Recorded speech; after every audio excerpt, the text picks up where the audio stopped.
Greetings and salutations, viewers and listeners. Welcome to another episode of Game Break, an ongoing series where me and my crew take a break from our creative endeavors and play some video games and experience other people's creative endeavors. I am Charles, coming to you today with another episode of World and Economica. Now, last time round, Hal and Hagana went on a shopping spree, and we got to see Hagana's ridiculous bargaining skills. I was not expecting that. And we ended on a bit of a downer in that Hal managed to flub up his dialogue with Hagana to the point where she ran away crying. And I am kind of curious as to why. So let's dive right back in and see just what is going on. She was crying, but I had no idea why. What the heck? Why did I have to get kicked in the shins, and why was she the one crying? Bearing the pain and the confusion, I somehow managed to get up and fix my bag on my back.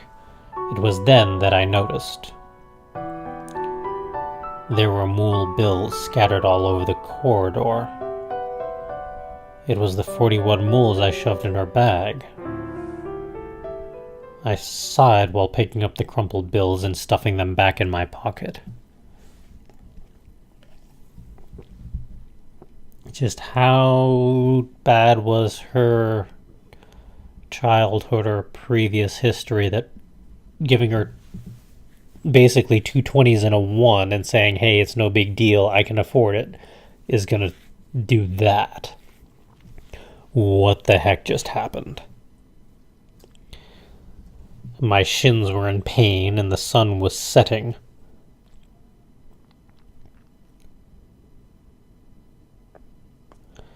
Around the time I returned to church, it had already gotten dark, and the streets and fronts of buildings were lined with chairs and tables. For the people clad in worn-out day laborers' clothing who were enjoying a drink, having a light meal, or having a chat with each other, it was a small way to draw some enjoyment out of the evening. For someone like me, who had not a shred of interest in the revelry, all I could think was that it was a hindrance to my usual strolls through town. My leg also hurt, so I had finally gotten back with more than a little difficulty. That took you a while.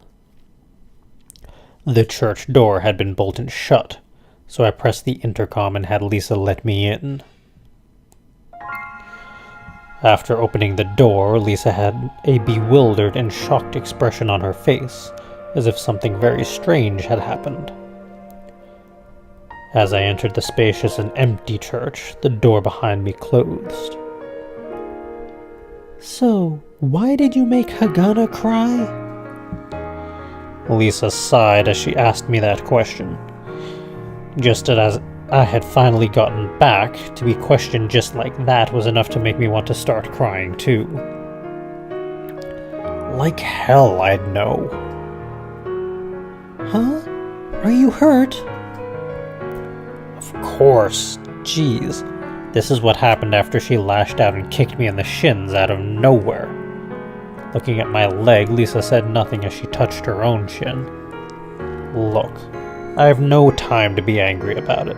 I had no idea what happened there, and it wasn't like you could do anything once she started crying. What the hell was that? And on top of that, as soon as I get back, I get pegged as the culprit? Because you were. I mean, because I don't know enough about her history, I don't know why that triggered the reaction it did, but no, it's your fault. Sorry, don't be upset.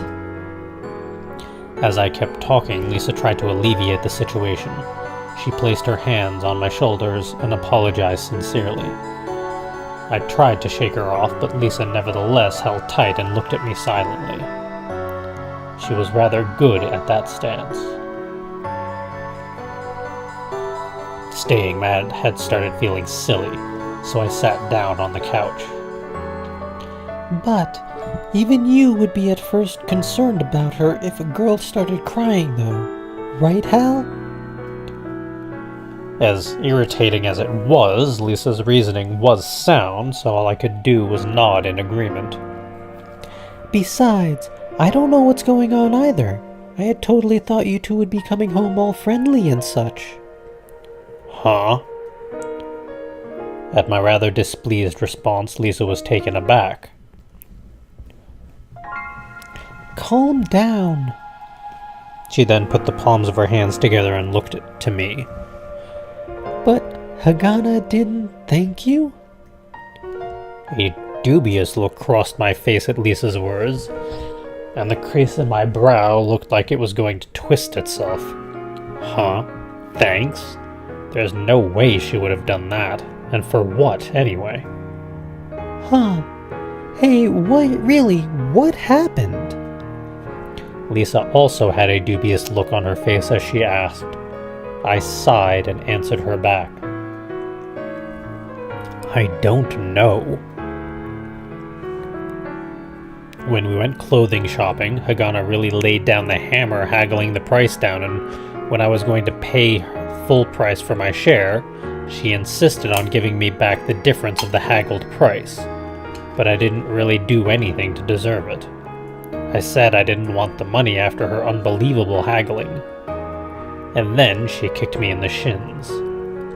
Just saying that made me remember how unreasonable it was. That's not exactly how it was phrased on both sides. I'm still siding with Hagana on this one. Besides, telling Lisa what I remembered was weird enough. I was against going into any more detail on the matter.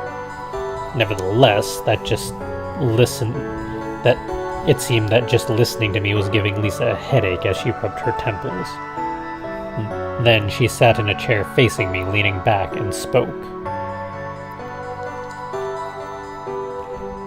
I didn't really take into consideration her awkwardness. Huh? Lisa sighed deeply and raised her head. It was I who told her to haggle while going shopping with you. Again, huh?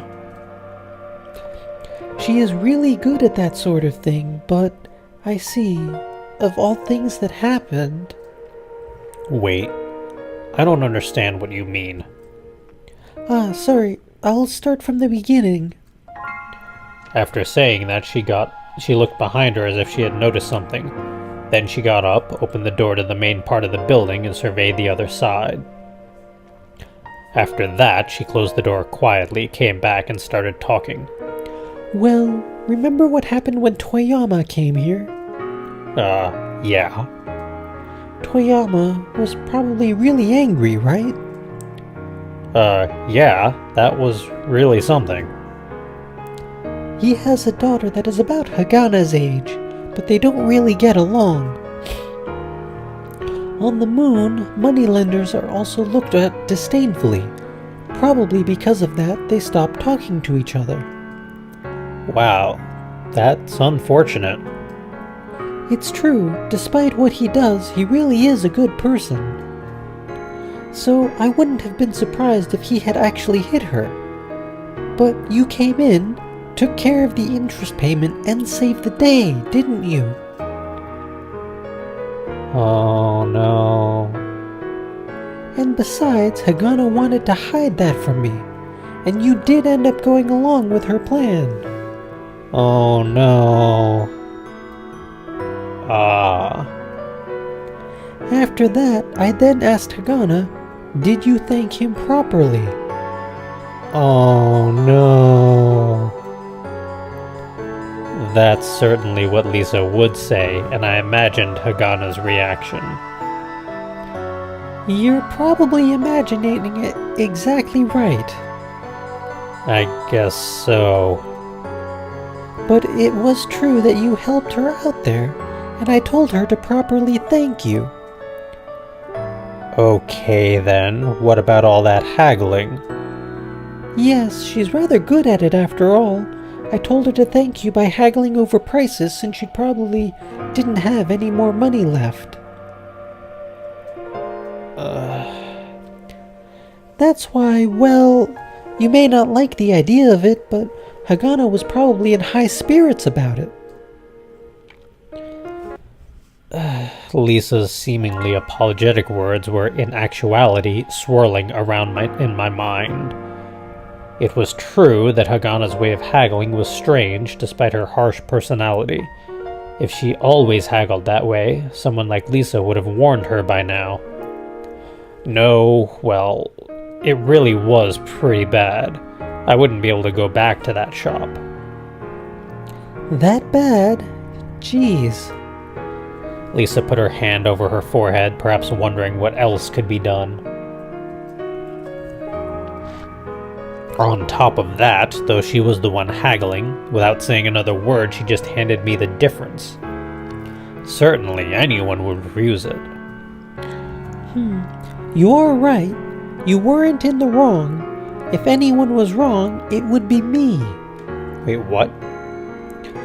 You didn't do no wrong. Really, you're gonna phrase it that way? I said that hurriedly, and I could see a tired smile under her hand. Thank you, but, woman? It, wasn't your fault, Lisa. Okay, thank you. Lisa nodded her head and smiled, but I felt like I was getting a headache. I had no idea as to what I should do. In order to thank me, Hagana used those high-handed haggling tactics. On top of that, she had thought that I was out of money and pushed the savings all onto me. Part of me wanted to say that if it was just a few mools, then it would have been better just to pay it up. No matter how you looked at it, it was an unlucky incident. There was no other way to say it. It would be strange for me to ask you to apologize to Hagana after all. I'm the victim here after all. I'm pretty bad when it comes to this kind of thing, though. Lisa probably gave advice to Hagana out of morality and the kindness of her heart, but those attempts completely backfired. However, I'd feel kind of sorry even if Lisa felt bummed out about it. Well, time will mend things. You don't hate her after all, right? Lisa looked directly at me and said that. Whether I disliked her or not, the only answer was to say no, I suppose. Or should I say, regardless of what I would say, she did talk a bit about her hometown, and about the smiles on her students' faces, so certainly she understood a thing or two about human emotions. Besides, this time it was an unfortunate turn of events due to Hagana's awkwardness, so there wasn't really a reason for me to feel resentful. I suppose not. Thank you. You ain't the one to be doing the thanking. Jeez, you really are foul-mouthed, aren't you? Well, he didn't swear in that one, but, yeah.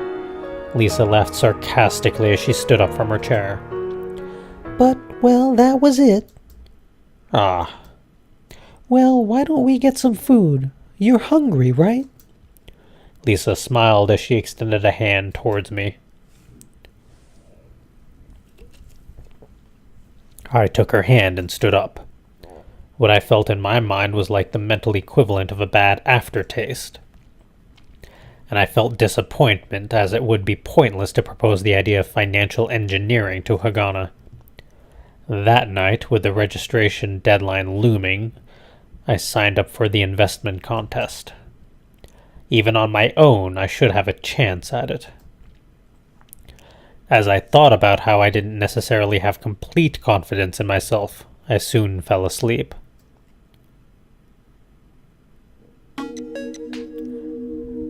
The third investment contest, sponsored by the Ratzinger Economics Research Center. The investment contest took place in a virtual world, but the securities market prepared for the event was practically no different from the actual one. There were companies, balance sheets, dividends, and from time to time unforeseen incidents, mergers, and even bankruptcies. The only links to reality were the exchange rates, interbank interest rates, the various energy markets, and the lunar clock. The contest ran for half a year, with a total of 100,000 participants. At any one time, roughly 20,000 out of them would be conducting trades at their own pace. Each person starts with 10 million virtual mools and can trade for a total of 40 days.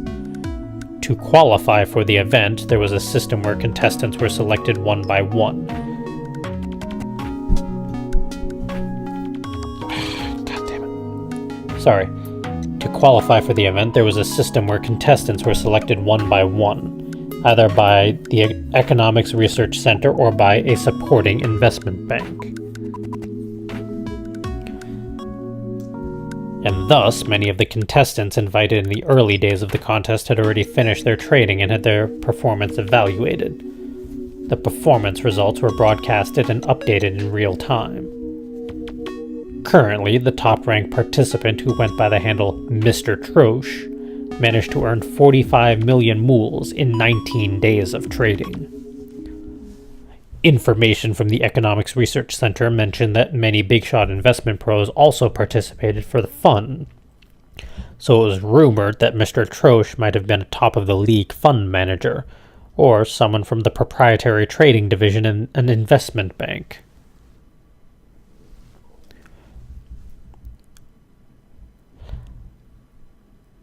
Oops. I missed something. Dang it. I guess you aren't willing to be careful. Did you get scalded? I took the napkin and wiped myself minimally and simply stared at the computer without wasting time putting the napkin back. How?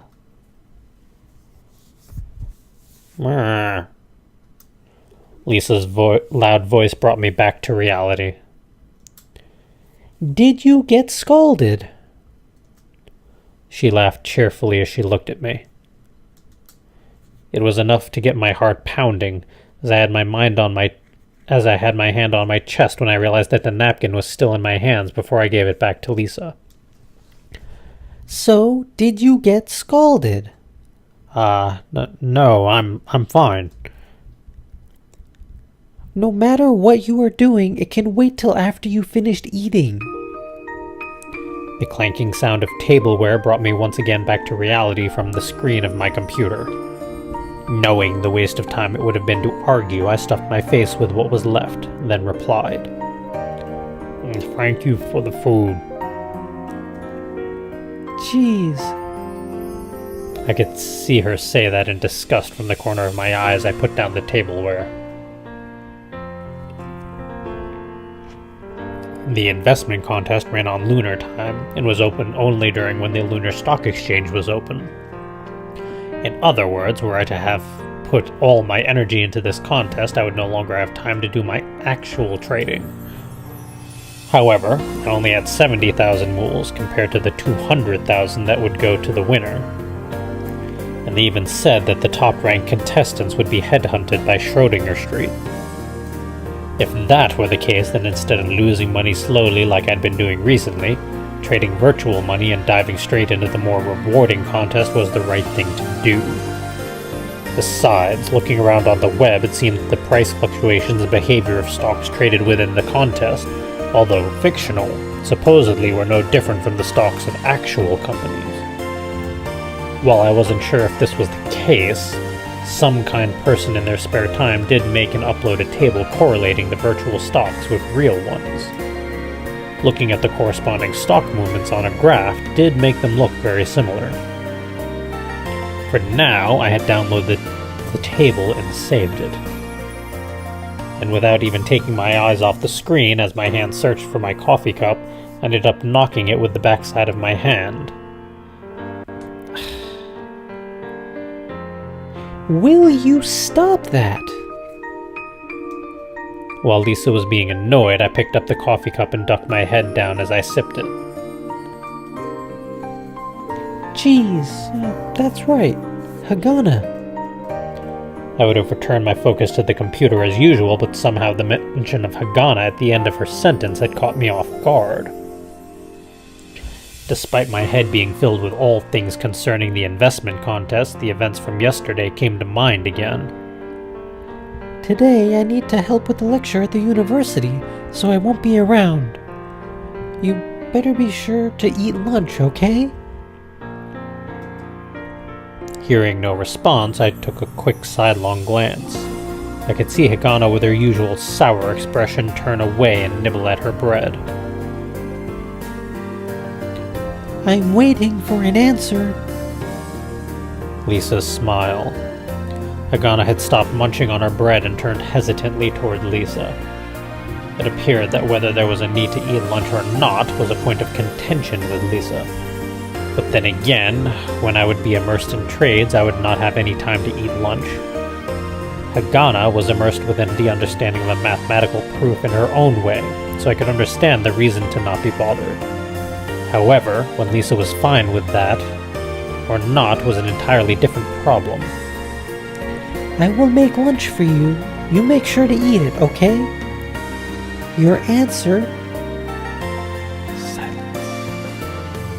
Hagana said nothing once more, but it seemed that Lisa's smile persevered as Hagana gave in and finally said something. Why only me? Fair point. Though she didn't look at me, it was clear what she was implying. Naturally, Lisa understood immediately. Just because Hal ends up not eating doesn't mean you get to do the same. After bartering so forcefully at the clothing store, Hagana acted like a child in front of Lisa. As I thought about that, I was drifting around in the sea of the net absent-mindedly, but suddenly I realized that Lisa had turned towards me. Well, Hal, are you going to remember to eat right? Even though she hadn't bothered me while I was trading so, up until now, she somehow decided to choose today to do so. I looked at Lisa and confronted her smile.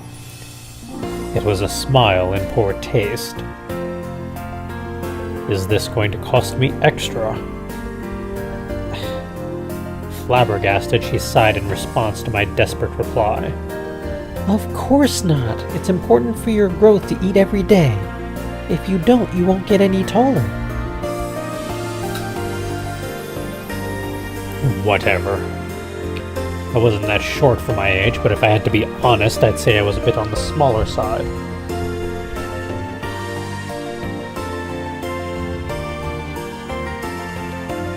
I groaned in response. Then Lisa turned towards Hagana again and appeared to whisper something into her ear. When she did that, Hagana appeared shocked and started to cower as if one of her secrets had been guessed. Then she looked downcast and bit down on her lip. Are you fine with that? Hagana looked conflicted when Lisa asked her that question, but soon enough she appeared to give in as she nodded her head. What the heck did she say, anyway?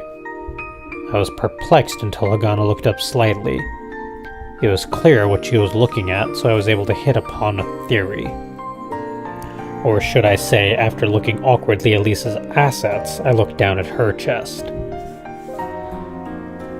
It appeared that she was rather concerned about her small size.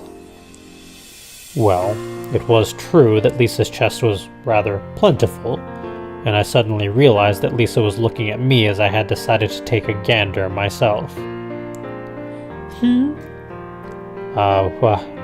What? What? You're all shaken up. Lisa tilted her head slightly as she said that. Well, with that said, the two of you better make sure to eat lunch.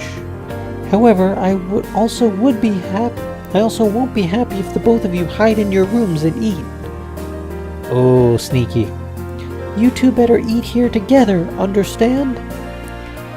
At Lisa's words, I now understood why today of all days she was so insistent about making sure we ate lunch. Though it wasn't all that unrealistic to shake hands and make peace, this was a rather forceful manner of assistance. Lisa, the embodiment of what both amazed and bothered me, then had the nerve to wink at me. It was true that when I came into the living room, Hagana did not even once look at me directly. It didn't particularly bother me either way, but that wasn't because of any childish stubbornness either. I looked back at Lisa and just shrugged my shoulders. All right, so that's how it will be. Lisa clapped her hands and cheerfully proceeded to start cleaning things up. I didn't know why she was so enthusiastic about it, but as I focused on my computer screen, I stole a glance at Hagana. As usual, Hagana had a sour look on her face and continued to chew on her bread as if I didn't exist. Transition. There weren't any additional restrictions in the rules for the investment contest. In addition to normal trading, buying on margin and short selling were also allowed. There was no daily restriction on the number of transactions, only a 0.1% transaction fee on the value of the stocks traded. The only special rule was that the participant only had 40 days of trading once they started. On top of that, after those 40 days were up, they wouldn't just close up all the positions and calculate the totals. It was simply that no more transactions could take place after that point. So if you held on to stocks, their values would continue to change. I wonder if this was done out of concern for people who made more long-term trades, as opposed to people like me who went for many short-term trades in a single day. And then, at the conclusion of the contest, the profits and loss would be calculated from the value of the stocks. In other words, if you were to carelessly hold on to random stocks, there would be little that could be done were they to slump in value afterwards. On the other hand, even if after 40 days one was not able to reach the top in terms of profits, there was always the hope that any retained stocks would be promising and bear fruit, thus rising in value afterwards. From the information grabbed from the official website when it opened to the public, it was clear that, much like the actual stock exchange, the virtual one had its share of good days and bad days for trading. There were days that had overall downward trends as well as those with overall upward trends. Observing how things were progressing at the start of the contest, it seemed like an easy-moving bull market. Looking on the net, most investors would time their start with when the markets were doing well overall, then go full throttle with trading for 40 days. Afterward, they placed all their bets on a few stocks that looked like they would go up and prayed that they did. However, my situation was a bit different. When I received an invitation, there were only 44 days left in the contest. I was probably one of the last to be invited, I'd imagine. I could see how it could have been a disadvantage, but it was actually an advantage since I could take in everything before making a move.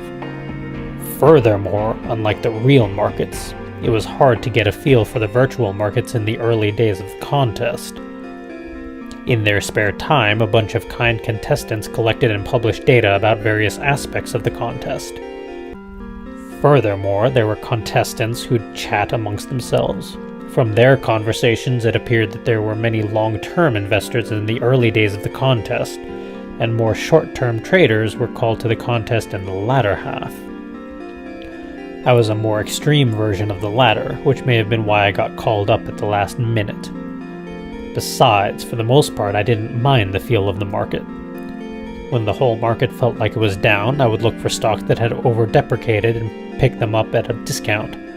Then, either on that day or on the next day when everyone had calmed down, I would sell.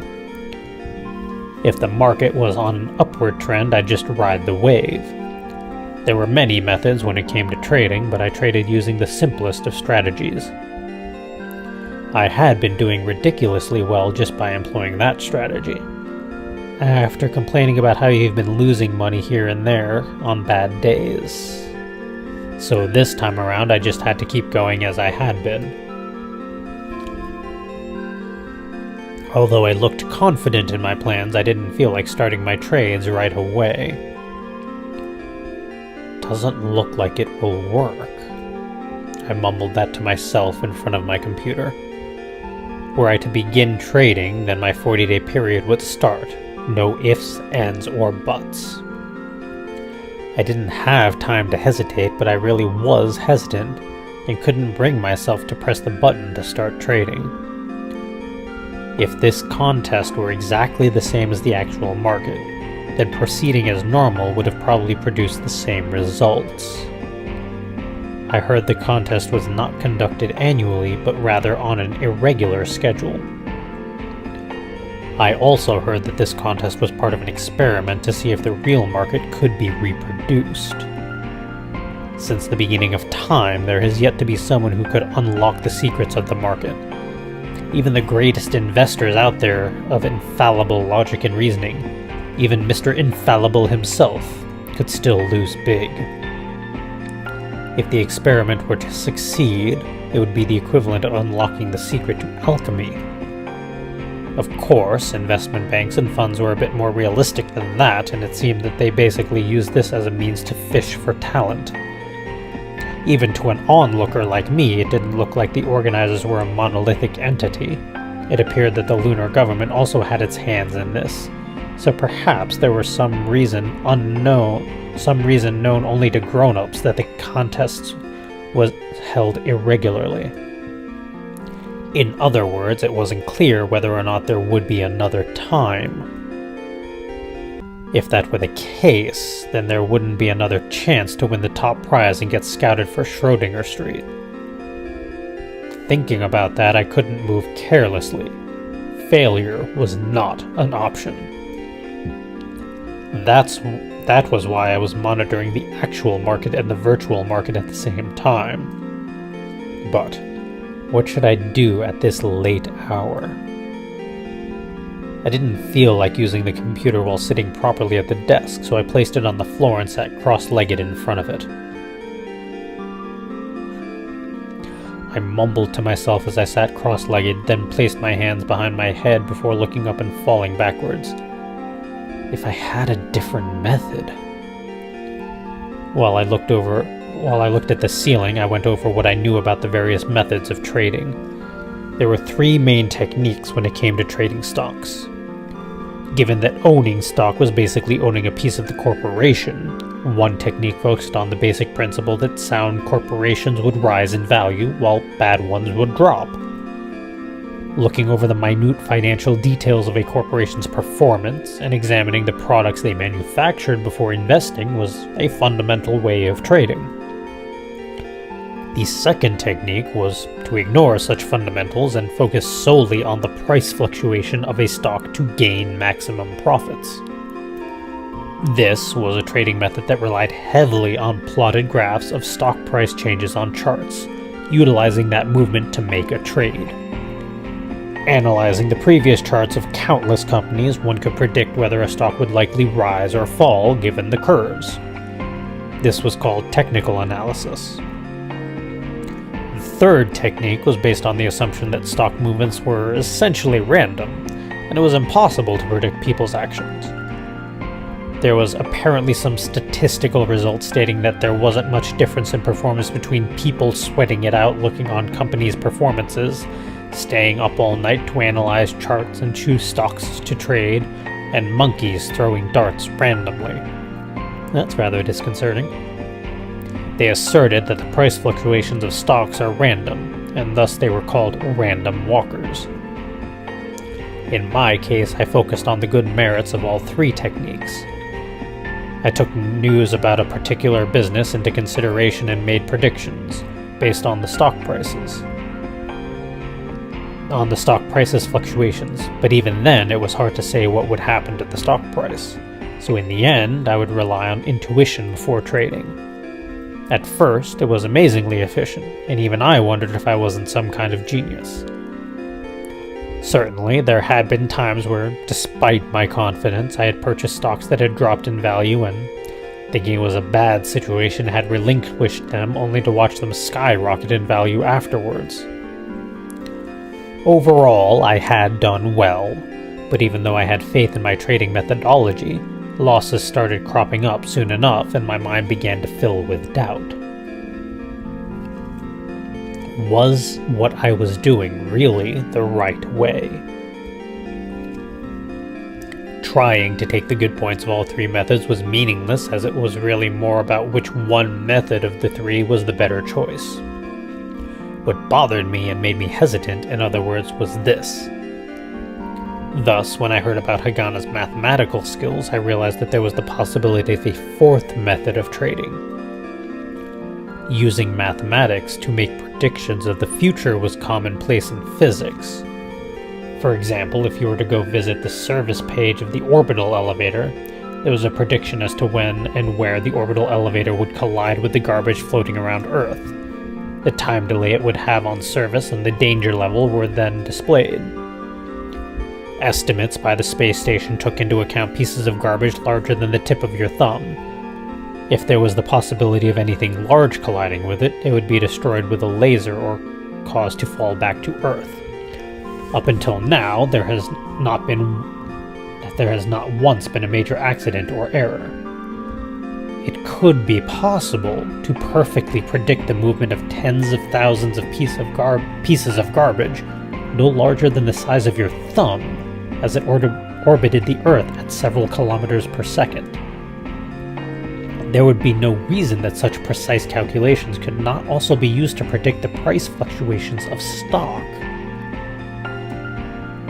Those who believed in that theory were called quants, and there was apparently a smattering of them who held PhDs from Lunar University. If Hagana possessed that talent and was able to mimic the trading methods of quants, as I thought about that, I realized that it was practically a pipe dream. Even if Hagana were able to understand all of that, it was an entirely different thing for her to agree to help me. At this point, I had just finished spending the morning combing websites for tricks on how to do well in the virtual markets. The clock had just about hit noon when I remembered Lisa's orders. I grumbled to myself in annoyance, but I realized I was running on empty at the same time, and obediently headed into the living room, where I saw a wrapped-up sandwich sitting on the table. I should use the bathroom first. Poured the rest of the coffee from the coffee maker into my cup, tossed it in the microwave, and headed to the bathroom. 3 meals a day for 10 mools was rather cheap. I took a leak, then washed my hands. I grumbled to myself as I headed back into the living room, and there I stopped completely in my tracks. Somehow, at the same time, Hagana also came into the living room. We were both rather surprised by each other's appearance and looked away, pretending the other wasn't there. However, Hagana sat down at the table first while I just groaned. As expected, I wanted to be excused from sitting alone with Hagana while we quietly ate our sandwiches. For now, I took a detour over to the microwave and picked up the warm coffee cup. Hagana was quietly eating her sandwich nearby and didn't bother to even look up. I heard from Lisa that Hagana's overly pushy haggling at the clothing shop yesterday was her way of thanking me. If that were the case, then it was possible that I was being insensitive in what I said. But on top of not knowing about that, Hagana had kicked me squarely in the shin. Rather than it being a favor to me, shouldn't Hagana apologize to me properly then? Oh, no, please don't go down this road, no.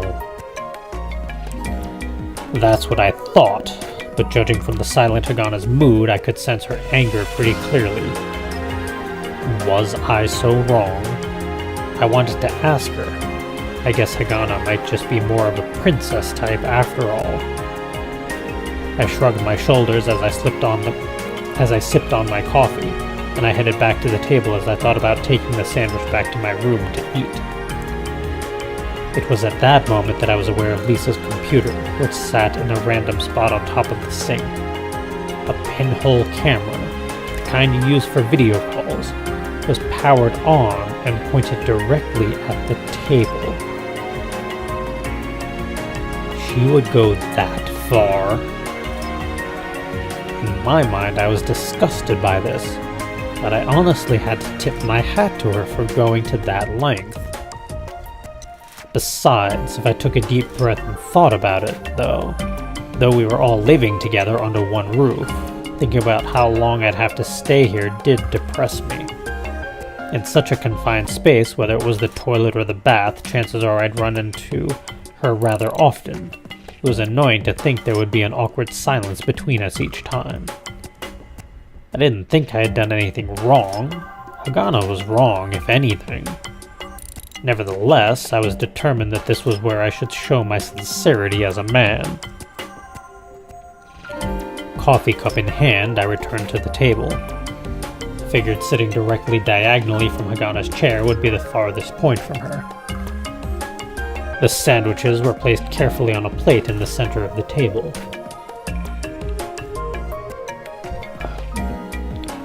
Excuse me. I took one of them and started chewing on it. Hold on.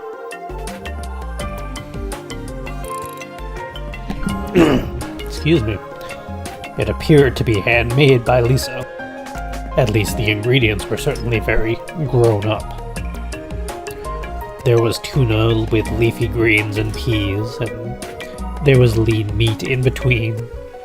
It seemed that she took into consideration my mentioning how strong the flavor was. The mostly mustard flavoring was kept to a more reasonable amount. While Hagana's small mouth was halfway done eating her sandwich, I had already devoured my first. I licked my fingers and took a sip of coffee before reaching for a second. It was then that I spoke to Hagana. "You're fine without anything to drink?" I thought I had chosen something harmless to say, but Hagana did not look up at all. "Want me to make you some coffee?" I spoke out to her again, but I didn't get even the slightest reaction out of Hagana. Her disregard for me was almost refreshing, in a way. Despite my attempts to meet her halfway in compromise, it didn't appear that she wanted to concede anything. While I wondered why I couldn't get out of this gridlock, I decided that since I'd already tried to reach out to her, I might as well try again. "Hey." I changed the tone of my voice slightly, which caused Hagana to react. Though she was ignoring me, it wasn't as if her ears were closed too. Hagana stopped eating, and I took that time to speak. "I heard from Lisa in regards to what happened yesterday."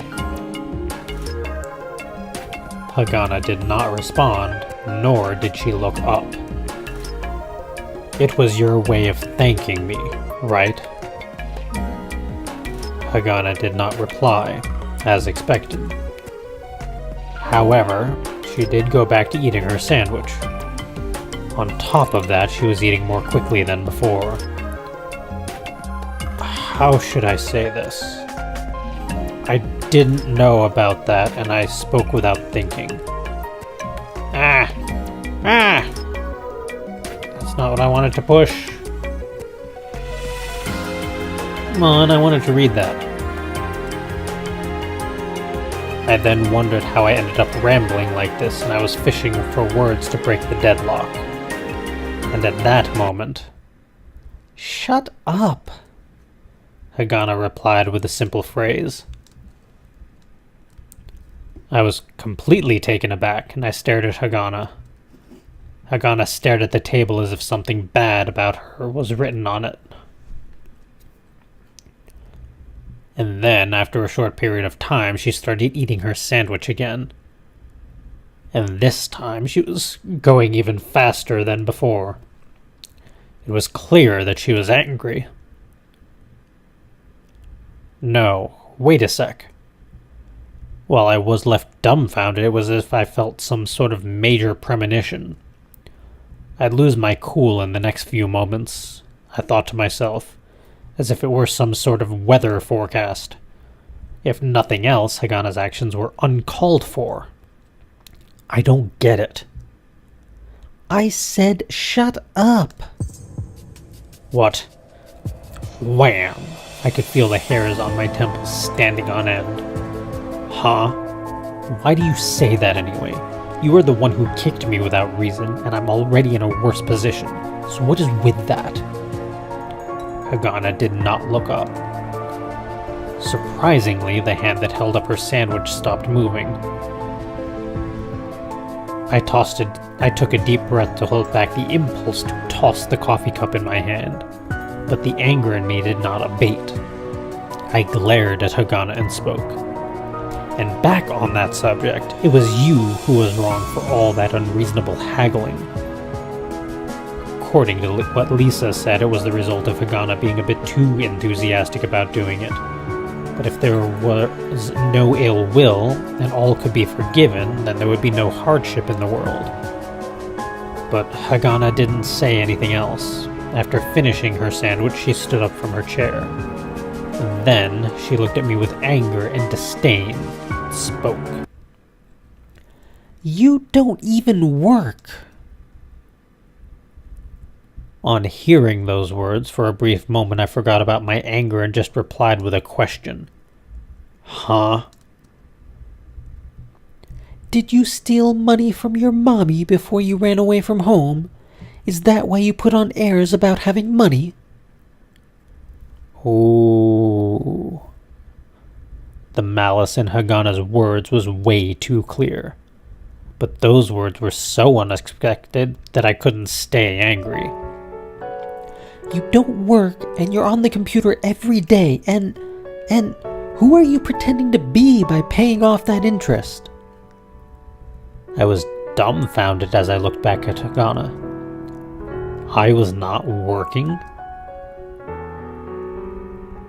We are doing all that we can to survive. We are different from someone like you who was born on the moon.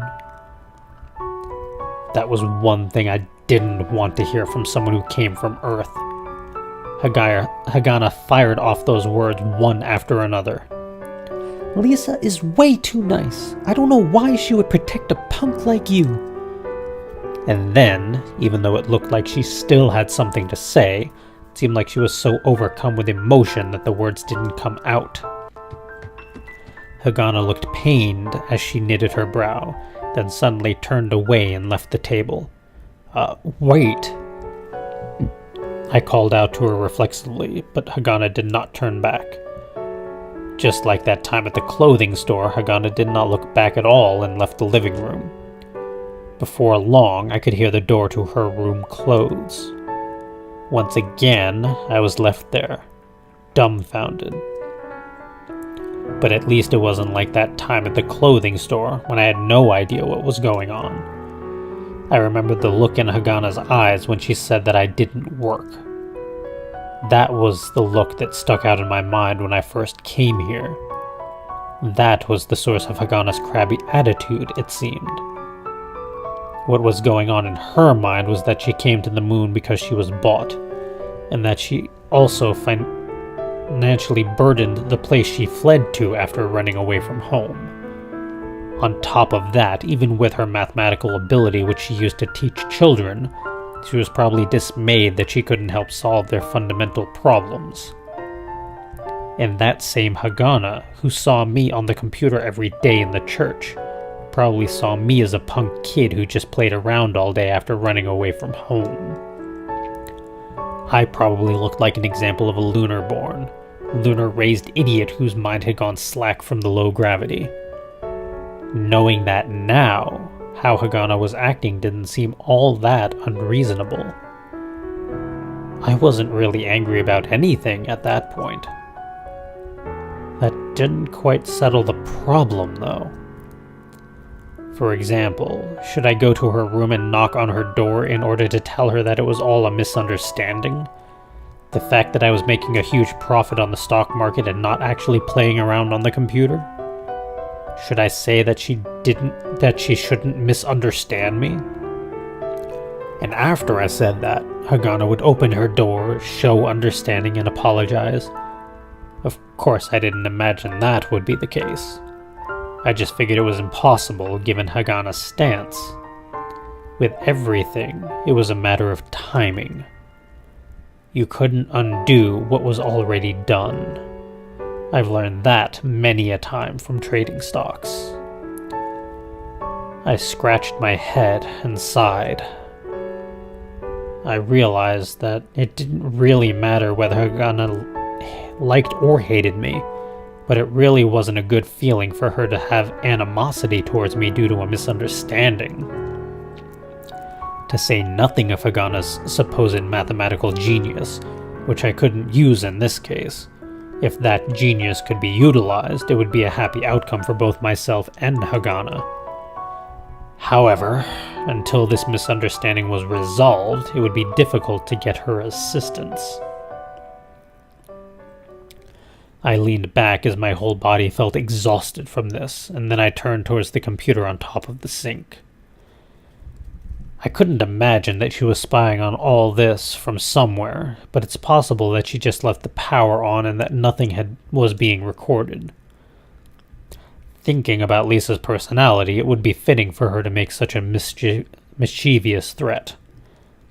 Even so, I looked at the camera and bit my lower lip. What should I do now? Naturally, there was no response from the computer. I sighed once more and looked up at the ceiling.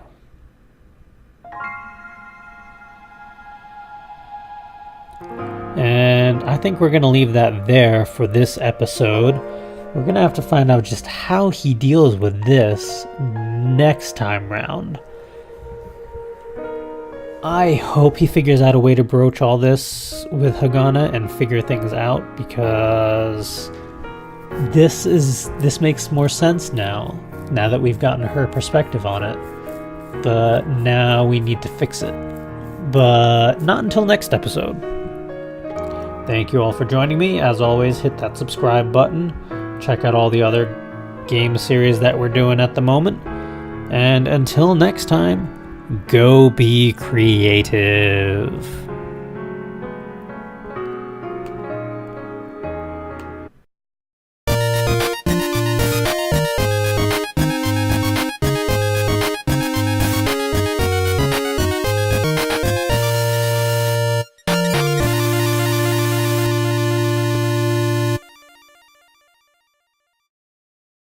I don't know what's going on either. I had totally thought you two would be coming home all friendly and such. Huh? At my rather displeased response, Lisa was taken aback. Calm down. She then put the palms of her hands together and looked to me. But Hagana didn't thank you? A dubious look crossed my face at Lisa's words, and the crease in my brow looked like it was going to twist itself. Huh? Thanks? There's no way she would have done that. And for what, anyway? Huh. Hey, what happened? Lisa also had a dubious look on her face as she asked. I sighed and answered her back. I don't know. When we went clothing shopping, Hagana really laid down the hammer, haggling the price down, and when I was going to pay full price for my share, she insisted on giving me back the difference of the haggled price. But I didn't really do anything to deserve it. I said I didn't want the money after her unbelievable haggling. And then she kicked me in the shins out of nowhere.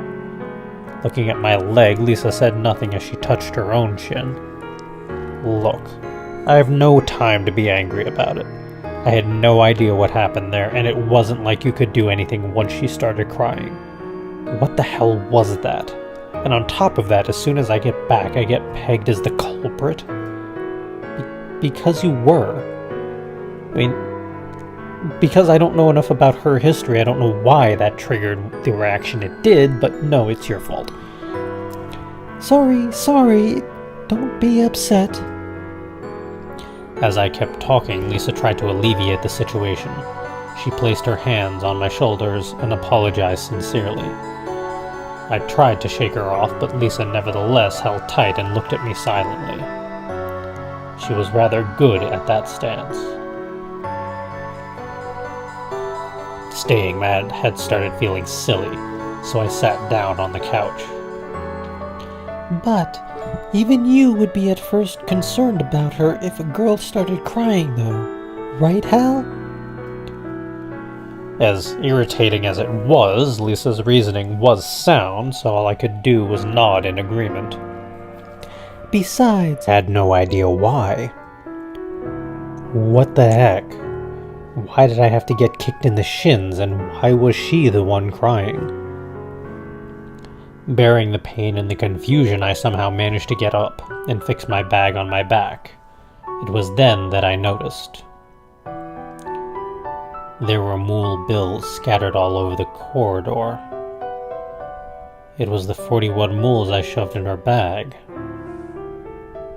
I sighed while picking up the crumpled bills and stuffing them back in my pocket.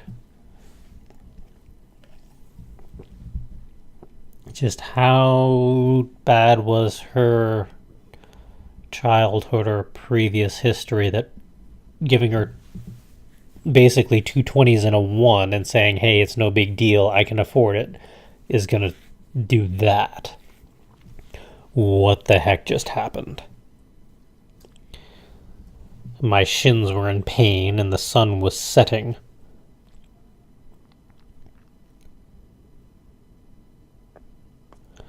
Around the time I returned to church, it had already gotten dark, and the streets and fronts of buildings were lined with chairs and tables. For the people clad in worn-out day laborers.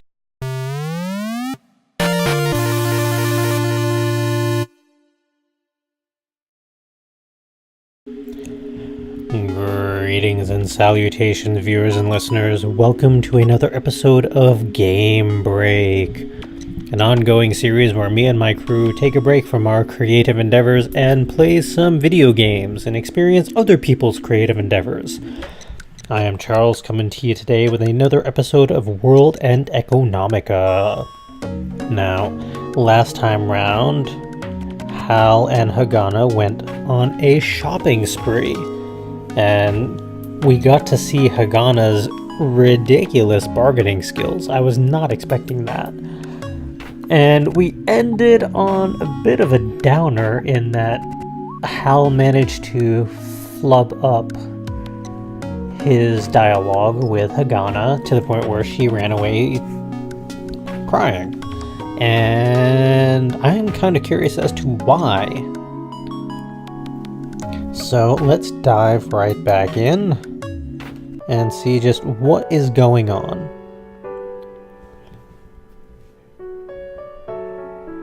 She was crying, but I had clothing who were enjoying a drink, having a light meal, or having a chat with each other. It was a small way to draw some enjoyment out of the evening.